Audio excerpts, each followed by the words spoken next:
Alright, here we are in a running driving video of our little 69 Chevy short bed.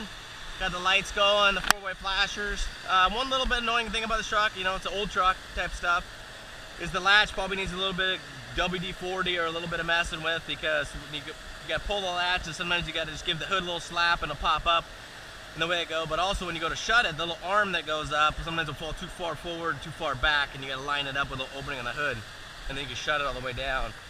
You know, idle's a little high, runs a little rich, but I've had this thing for a few years and it just never fails to fire up. I mean, it can sit for a couple of months. So I haven't really messed with it because when I got to this truck, I was gonna yank all that stuff out. And so, you know, the motor's a little old, it's a little tired. Wipers work, seatbelts work, they're old, it's dusty in here, you know, it's a 3-speed manual. That got converted from column shift to floor shift, like I mentioned before, with a tunnel out of a 4x4, but these things are actually worth some dough, the 4x4 ones, so you could pop those out and just get yourself an actual tool drive one and be doing pretty good.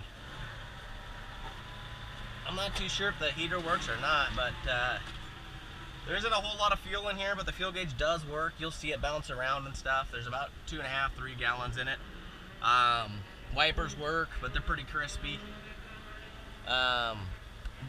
You know, you'll see it running a little rich, a little smoky there. But this is, you know, it's got the radio delete plate still in place. You know, it's like a Hugger orange paint job.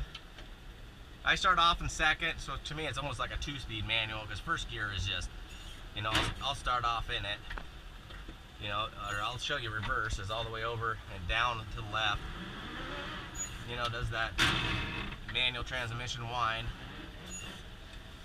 It only grinded because I got impatient, but I'll start out in first gear. And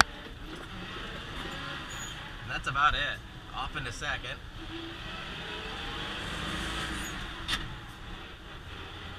Off into third. Got to turn off the 4-way flashers. It's pretty hot, so I got the window open, so you're going to get additional noise.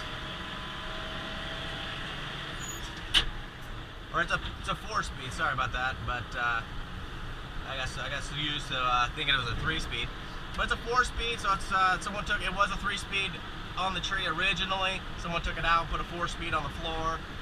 And I got dust balls blowing around in here, so you might need a good pressure wash if you want to rock this thing as is.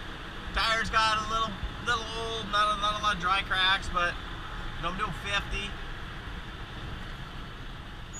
I'm gonna go ahead and do a little U-turn here, you know. Manual steering, manual brakes, there's a little play in the steering, but you know, honestly, it's kind of helps out to drive the thing.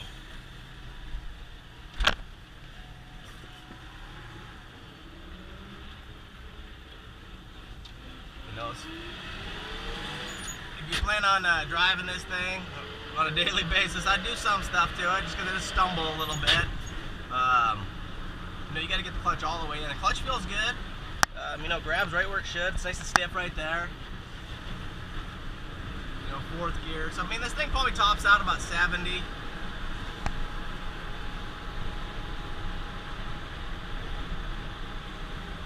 know, it's a little bumpy, it's a little noisy, but it's kind of what you expect. I mean, it's got a ton of potential, and you know, you replace the rockers.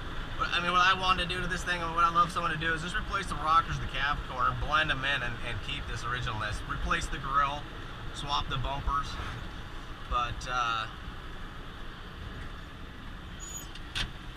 downshift into third, coming around this corner. It's a tight one, so.